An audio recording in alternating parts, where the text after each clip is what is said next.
Bonjour YouTube, bienvenue sur ma chaîne. On se retrouve aujourd'hui pour une nouvelle vidéo. Aujourd'hui on se retrouve pour une belle vidéo, une vidéo de présentation.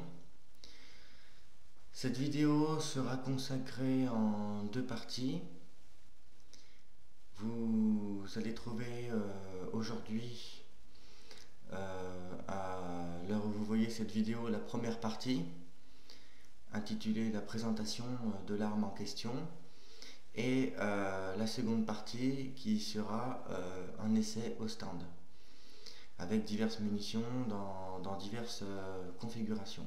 Voilà. Aujourd'hui, je vais vous présenter une jolie carabine en calibre 22 long rifle.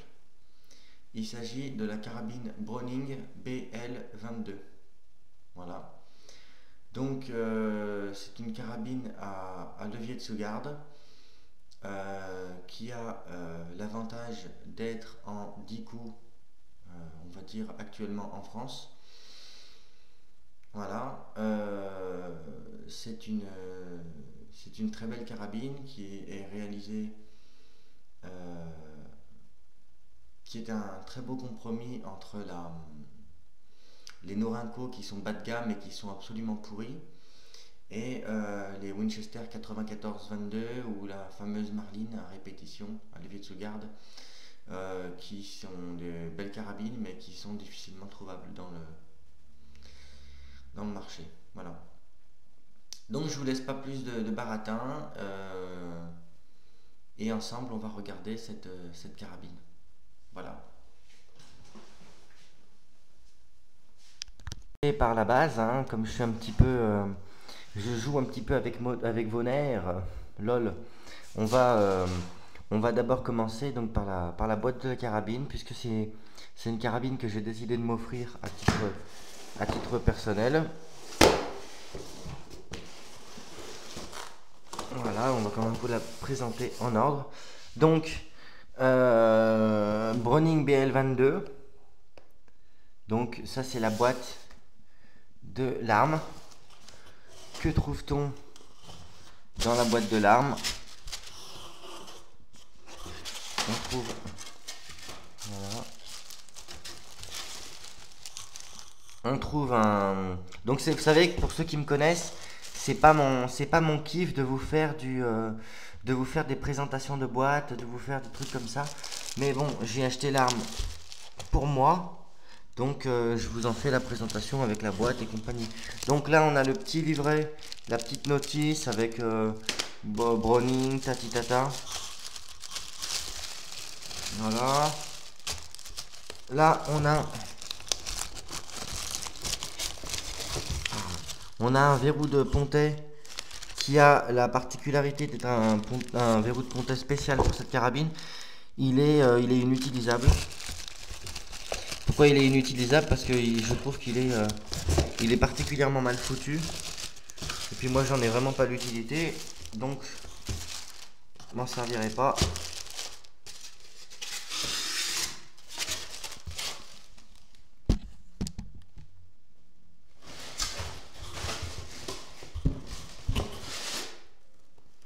Voilà, c'est tout pour la boîte. Et ça suffira. Maintenant, on va passer à ce qui nous intéresse, c'est-à-dire la carabine. Voilà, carabine Browning BL22.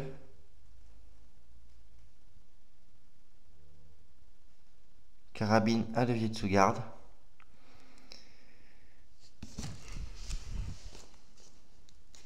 On va faire.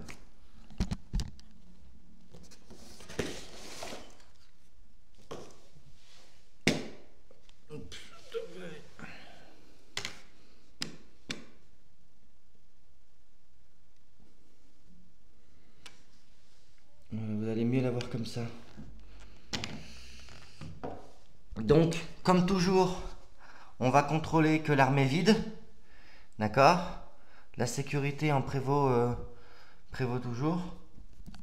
Donc, pour ce faire, ça n'est pas compliqué.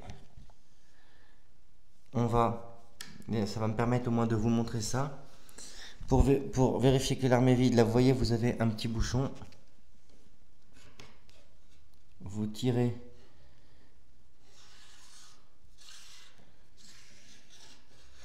Voilà. Vous tirez la fameuse tige. Ici. Et vous allez voir, le levier d'armement est tellement souple qu'à une main, je peux le manœuvrer. Vous voyez? J'ai qu'une main, hein, regardez.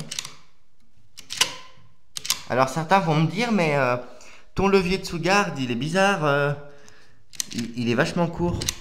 Alors c'est tout à fait normal. C'est une des particularités de cette arme. Vous voyez? C'est qu'on a un levier de sous-garde à 33 degrés. Donc on peut faire un armement très court. Je vais vous montrer comme cela.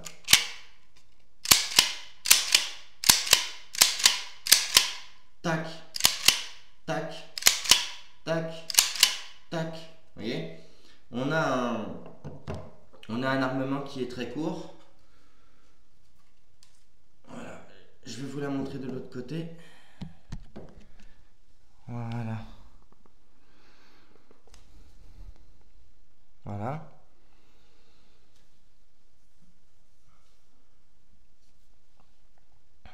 Donc on a vraiment un...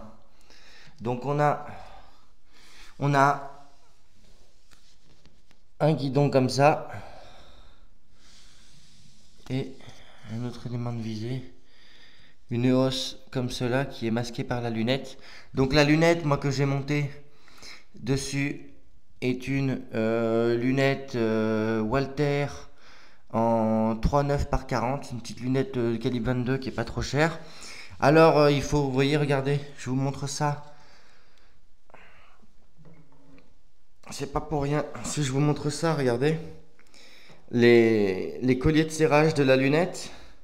Donc il s'agit d'un rail en 11 mm. D'accord? Il s'agit d'un rail de 11 mm. Et il faut mettre au niveau des colliers de serrage, il faut vraiment bien les rapprocher pour que ça tienne correctement. Autre particularité à faire attention, c'est quand vous mettez la lunette, bien faire attention à avoir une croix qui soit la croix droite. C'est-à-dire que quand vous montez la lunette et que vous vissez les colliers, ici, il faut faire bien attention à ce que la croix à l'intérieur de la lunette ne tourne pas. Voilà. Donc il s'agit d'une carabine, pour vous parler de son histoire, donc du groupe Browning. D'accord? Pourquoi cette arme est un très bon compromis par rapport aux carabines de chez Norinco, qui sont vraiment des saloperies, excusez-moi, mais à un moment donné, il faut dire les choses telles qu'elles sont. C'est un bon compromis, pourquoi? Parce que les carabines Winchester, par exemple, les Winchester 94-22, qui sont les meilleures réalisations en carabine en calibre 22 long rifle à levier de sous-garde, donc comme ceci, ce sont des carabines qui sont extrêmement chères, que on trouve difficilement sur le marché. Vous avez juste en dessous les Marlin, pareil, on n'en trouve plus. Et tout en bas, à l'extrême, en bas de l'ascenseur, quoi, vraiment tout en bas, vous avez les Norinco qui sont toutes pourries. Cette carabine là, elle est très intéressante. Pourquoi? Elle est très intéressante pour plusieurs choses. Premièrement, vous aviez un levier de sous-garde à 33 degrés. Donc, dans le cadre du survivalisme, c'est une petite carabine 22 qui peut être extrêmement intéressant, tant dans le cadre du survivalisme que d'ailleurs dans le cadre du tir de plinking, hein, du tir pour s'amuser. Ça peut être extrêmement intéressant. Deuxième chose intéressante également, c'est que le groupe Browning appartient à racheter, je crois, Winchester, si mes souvenirs sont bons. Donc, quand vous achetez ça, vous achetez la qualité Winchester d'une certaine manière, hein. Voilà. Donc, le bois est un bois de noyer. D'accord? C'est un joli bois de noyer. On voit en dessous la Browning, étiquette. Voilà. Un joli bois de noyer. Vous voyez, elle est belle, hein? Sur la crosse, on peut encore revoir Browning. Voilà.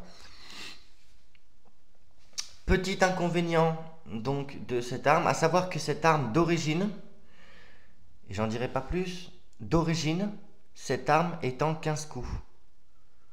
Voilà, d'origine, cette arme est en 15 coups. Donc, bon, c'est vrai que c'est intéressant. C'est bon, c'est simplement la législation française qui l'a bloqué à 9 coups plus 1. Donc, une munition dans la chambre et 9 dans voilà, dans le magasin. Qu'est-ce que je peux vous dire? Inconvénient de cette arme, gros inconvénient de cette arme, je vais vous montrer, c'est que il n'y a pas la possibilité de mettre un silencieux. Pourquoi? Eh ben,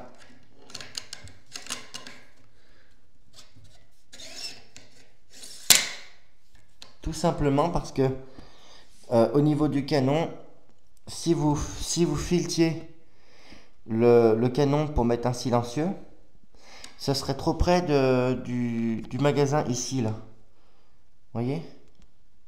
Ça serait trop près et donc il n'y a pas assez de place pour faire un filetage. C'est dommage. Deuxième inconvénient de cette carabine, c'est il n'y a pas de grenadière, il n'y a pas d'attache de grenadière. Alors, je me suis renseigné avec l'armurier, on peut rajouter une grenadière, néanmoins ça va pincer, comme on dit, ça pince le magasin. Donc ça va pincer le magasin par ici, et là vous pourrez mettre ici une grenadière. Mais d'origine, la grenadière n'est pas prévue, c'est une option, et je trouve que c'est particulièrement dommage.